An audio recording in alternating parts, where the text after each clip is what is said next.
is a port. Here is a market. Here is porridge. A successful merchant Stepan is getting ready for a trip abroad. He has 3 daughters.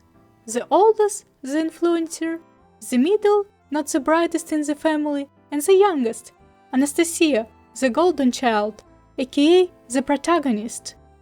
To be short, the merchant lives overseas and his daughters asked for gifts. The oldest wants a crown, the middle a magical mirror, and the youngest wants the scarlet flower. Just so you know, the cartoon version is much kinder than the original tale, where the objects weren't obtained legally. With that in mind, let the gift hunt begin. As it turns out, Scandinavians make magic mirrors with a beauty filter. Flashy jewelry is found in Dubai, and the flower is found after the storm on the unknown magical island.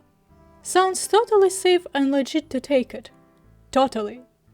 On the other hand, if the beast who lives on the island cares so much about this flower, why would he show it to a stranger in the first place?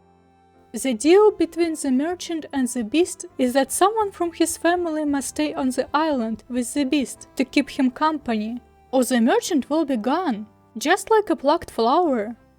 Who can say no to this warm and genuine offer? The merchant couldn't, so he returned home for a short visit to say his final goodbyes. Everyone is happy, and the girls enjoy the presents. The middle daughter clearly isn't smart, as she tries to upgrade someone already perfect with a beauty filter. The youngest daughter hears her father's conversation and goes to the island instead of her father. And the interesting thing is that the original tale has a detail where the father comes back home, he explains to each daughter the situation, that someone has to go on this freaking island, and the oldest and the middle, they say, no, because we didn't wish for this flower. And as they don't love their father, and they are mean, and it's bad, and they should sacrifice and go to this island, and the youngest daughter just goes, no problem, immediately. From the adult perspective, well, they're not the nicest people as they describe, but in this particular action, I can't judge them because they literally didn't ask for this flower.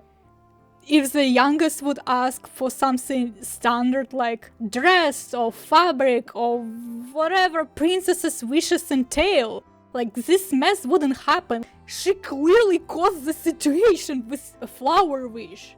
So she should be responsible. Yeah, so I don't understand why they are very much villains, because they say that the youngest asked for flowers, so she has to go. But yeah, they play mean later, we're going to discuss it later. I take my words back, she's a pure evil. In the end, the beast got the girl and the scarlet flower, because Anastasia brought it to the island with her. Lucky him. She found it cute and funny when her clothes started to change. I would freak out. Anyway, Anastasia gets princess treatment at the island full of wonders, treasures and entertainment.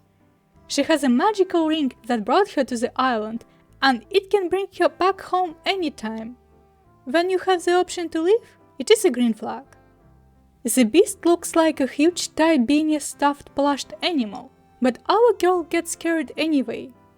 And it didn't take long for the green flag to be neutralized with a red flag, aka the beast guilt-tripping Anastasia to stay, because he would die of sadness without her.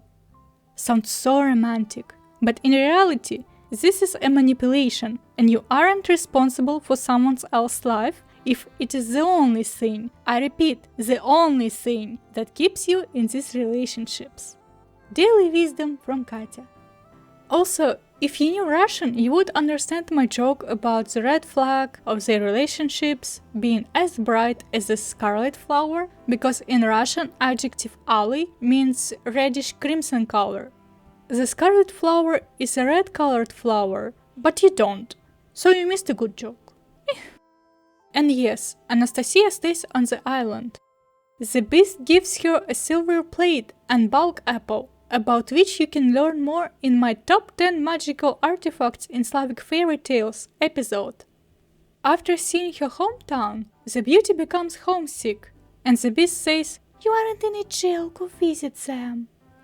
Dude, you literally are threatening her to take your life if she leaves you, so I would call it a jail. She is there out of pity. She goes home for a visit. This is cute. Her sisters only care about presents, not cute. Anastasia must return to the island by sunset, not cute. And this is where her sisters go on the mean mode because they didn't expect her to come back. And she came back with presents and gifts, and she is just so spoiled and pampered at the island that they are jealous. So they change the clock everywhere. This entire situation is unhealthy.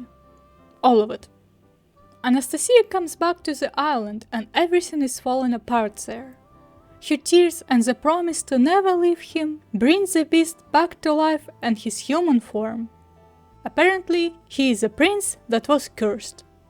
They leave the island, love, getting married, and a happy end. If it wasn't about the situation where I will take my own life if you leave me, I would say it's a cute tale, but... And in the original tale, the maid of the merchant's daughter also had to go to the island with zero notice. Imagine you do your work and then suddenly you are transported to a deserted island because your boss feels lonely. On the contrary, living in a castle where food is magically prepared for you sounds like a dream come true.